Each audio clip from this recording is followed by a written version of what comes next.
നേരത്തെ ഏതോ ഒരു പോലീസ് ഉദ്യോഗസ്ഥൻ ചോദിച്ചു അത്രേ, ഇതിൽ ഈ മണ്ണിനടിയിൽ കിടക്കുന്നത് ഏതെങ്കിലും ഒരു VIP ആണോ?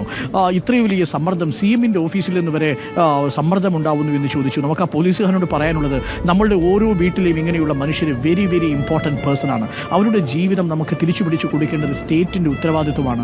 കിടക്കുന്നത് കൊടിയുടെ നിറമുള്ള മനുഷ്യനാണോ, ഏതെങ്കിലും ജാതിയുടെയോ മതത്തിൻ്റെയോ വാൽപ്പേരോ ജാതിപ്പേരോ ഉള്ള മനുഷ്യനാണോ എന്ന് നോക്കിയിട്ടല്ലല്ലോ നമ്മൾ രക്ഷാപ്രവർത്തനം നടത്തുക. നമ്മളെ സംബന്ധിച്ച് ഓരോ പേഴ്സണും വെരി വെരി ഇമ്പോർട്ടൻറ്റ് പേഴ്സൺ ആണ്. ചുരുങ്ങിയ പക്ഷം അവൻ്റെ കുടുംബത്തിൽ, അവൻ്റെ വീട്ടിൽ, അവൻ്റെ അമ്മയ്ക്ക്, അവൻ്റെ ഭാര്യയ്ക്ക്, അവൻ്റെ കുഞ്ഞുങ്ങൾക്ക്, സഹോദരിക്ക് വെരി വെരി ഇമ്പോർട്ടൻറ്റ് പേഴ്സണാണ് സർ എന്ന് മാത്രമാണ് നമുക്ക് ആ പോലീസ് ഉദ്യോഗസ്ഥരോട് വിനയപൂർവ്വം പറയാനുള്ളത്. ആദ്യഘട്ടത്തിൽ കർണാടക പോലീസിൻ്റെ ഭാഗത്തു നിന്നുണ്ടായ വളരെ നിരുത്തരവാദപരമായ സമീപനമാണ് നമ്മളെ അധികം വിഷമിപ്പിക്കുകയും ആശങ്കപ്പെടുത്തുകയും ചെയ്തത്. മണ്ണിനിടയിൽ പുതഞ്ഞിരിക്കുന്നത് ഒരു ലോറി ഡ്രൈവർ അല്ലേ എന്ന രീതിയിലാണ് ആദ്യഘട്ടത്തിൽ രക്ഷാപ്രവർത്തനം നടന്നത്. പക്ഷേ ഒരു ലോറി ഡ്രൈവർ എന്നുള്ളത് ഞങ്ങളുടെ നാട്ടിൽ നിന്ന്, അല്ലെങ്കിൽ നമ്മുടെ നാട്ടിൽ നിന്നൊരു പൗരനാണ്, ഒരു മനുഷ്യനാണ്. ആ